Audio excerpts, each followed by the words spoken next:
Gonna start off this video by saying happy 4th of July, Independence Day for America. Yeah, pretty good day. Gonna start off something new with this channel. I'm not changing it at all. I'm just trying something new. So you can tell me after the video if you liked it or not, but I'm gonna do some what if situations with all kinds of things. And the first one I'm gonna do with signing of Demarcus Cousins into the Warriors, I'm going to do what if Demarcus Cousins signed with the Celtics. Now, the Celtics, apparently they never made an offer, but what if they made an offer and what if Boogie accepted it? So that's what I'll be talking about today. Majority of the time, when you see an all-star with the skill and ability that Demarcus Cousins has, everyone usually jumps on that and tries to get him on their team because they want that jump to make their team better and to maybe get them some more wins. But that was not the case due to the fact that Demarcus Cousins is recovering from a torn Achilles. Torn Achilles, can be a devastating injury. Not fun. It's a long recovery. Even when you get back, sometimes you're not 100%. Nothing is certain. But that's why he didn't have that many offers. And so I don't even know if he had offers. I'm not even sure. That's probably why the Warriors jumped on him. But let's say Boston were to give him an offer and he were to join the Celtics. Well, the Warriors would still have 4 All-Stars, obviously, but this would jump the Celtics from 3 All-Stars, Kyrie Irving, Gordon Hayward, and Al Horford, to 4 All-Stars with Demarcus Cousins, obviously.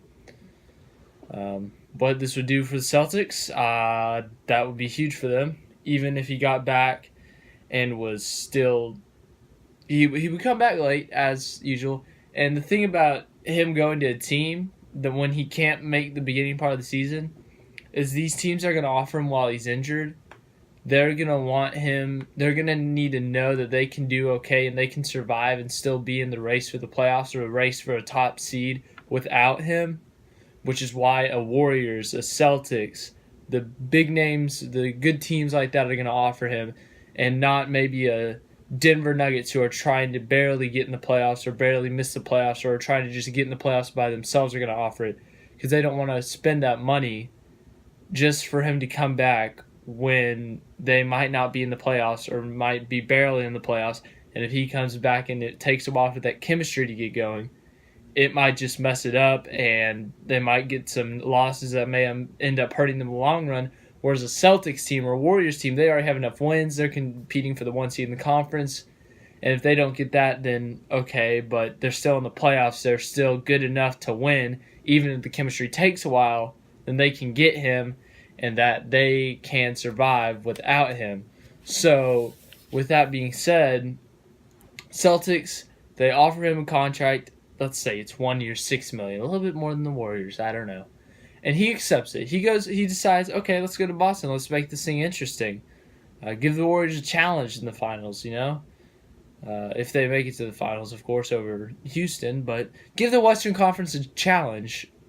If Demarcus Cousins went there, I think that would lock up the East unless Philly or Boston, or unless Philly made a move for Kawhi. I think this would lock up the East for the Celtics. Obviously, other factors, the Kawhi would be a big factor in this. But DeMarcus Cousins, if he went to the Celtics, that would, obviously, as I said, 4 All-Stars. The starting 5 would likely be Kyrie, Jaylen Brown, Gordon Hayward, Al Horford, DeMarcus Cousins, with Jason Tatum coming off the bench. You can object to that all you want. Go for it, but Tatum's a small forward.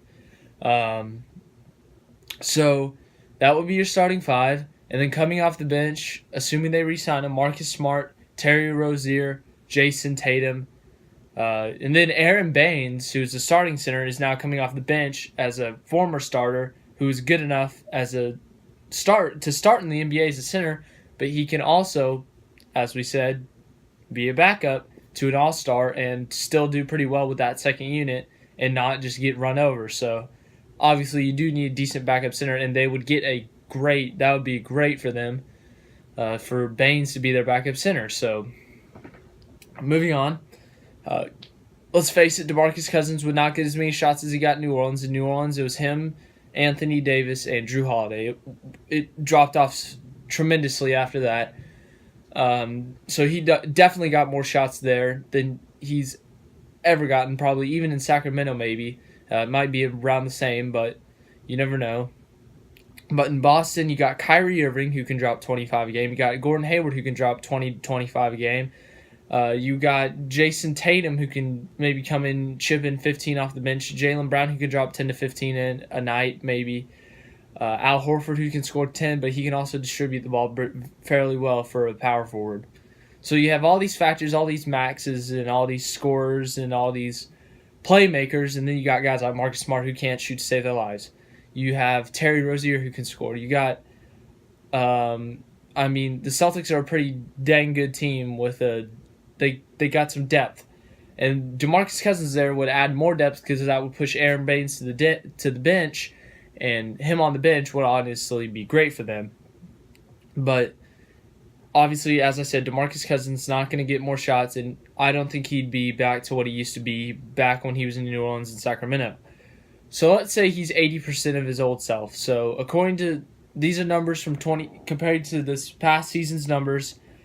If he was 80%, he would average about 20 points, 10 to 11 rebounds a game.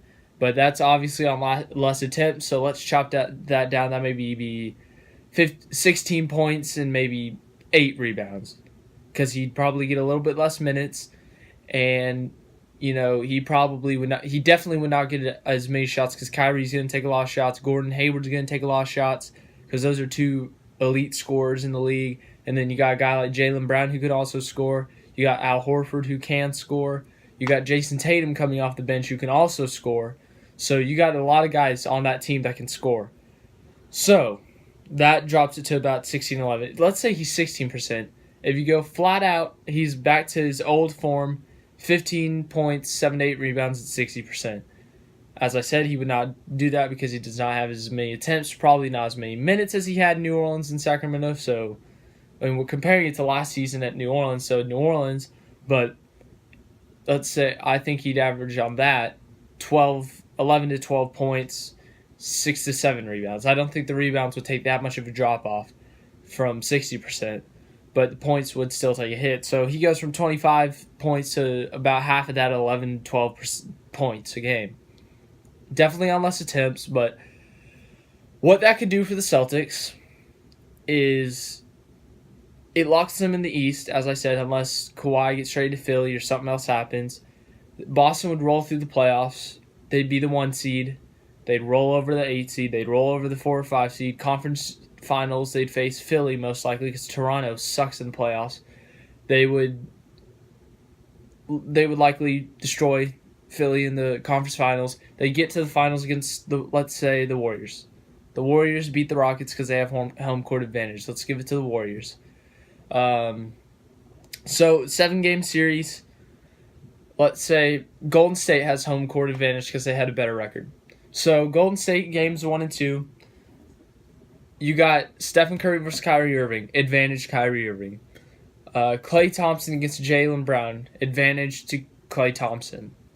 Unless Jaylen Brown just has some incredible season and just skyrockets. Moving on. Small forward. You got Gordon Hayward versus Kevin Durant. That's easy, Kevin Durant. Power forward, you got Draymond versus Al Horford. That'd be a really close. So we'll call that even. I think actually Draymond's defensive ability gives Draymond the edge. And then at center, you got Zaza versus Demarcus Cousins, which is an absolute blowout. Unless Golden State. There's so many unlesses and but we're just going to go with right now, what it is right now. So, what that would do, you got Kyrie, who could score on Curry easily. They'd likely put Klay on him, and Kyrie would still score pretty well. Jaylen Brown would likely have maybe Stephen Curry on him. Maybe Gordon Hayward would be guarded by Curry. I don't know. But let's say the Warriors, they can score. We all know they can score. But let's say they struggle defensively because that's a little struggle. Demarcus Cousins is going to dominate Zaza if he guards Zaza, but that would unlikely because Draymond's likely going to guard DeMarcus. And Zaza would likely guard Al Horford. So Al Horford would have a huge advantage because Zaza's trash. And so that would make a lot of open opportunities for Boston. And so what that would do overall for the team, create more opportunities for scoring, for second chances, and all that stuff. And the Warriors would be struggling, and I think they'd be a little tired. So I think the Warriors would win. Okay, we're not going to do this game by game. Warriors won their first 2 home games. Boston wins their 2 home games. Game 5 is the pivotal game. And I think that the Warriors are tired. Both teams are obviously tired. They played 4 games and split them. So I think that Boston would actually have the edge. Boston would go into Golden State. They would score. They would get all these opportunities. They tried double teaming all this stuff, double teaming Cousins, double teaming Kyrie, double teaming Hayward, and it wouldn't work. They wouldn't be able to do it, and it would just create easy layups, dunks, posterizers, all this stuff, wide open 3-pointers for Boston, and their depth on the bench would end up overruling Golden State's bench. So Boston wins Game 5. They end up winning Game 6, and I think they win finals. So if Demarcus Cousins goes there and he does what I think he can do, I think that the Boston Celtics are a championship team just because of Demarcus Cousins. You can make arguments either way. If DeMarcus, let's say he's terrible, he sucks there and he barely plays, and the Golden State would obviously roll over them. But if DeMarcus is at least 50% of what he used to be, I think that's huge for Boston and they can win.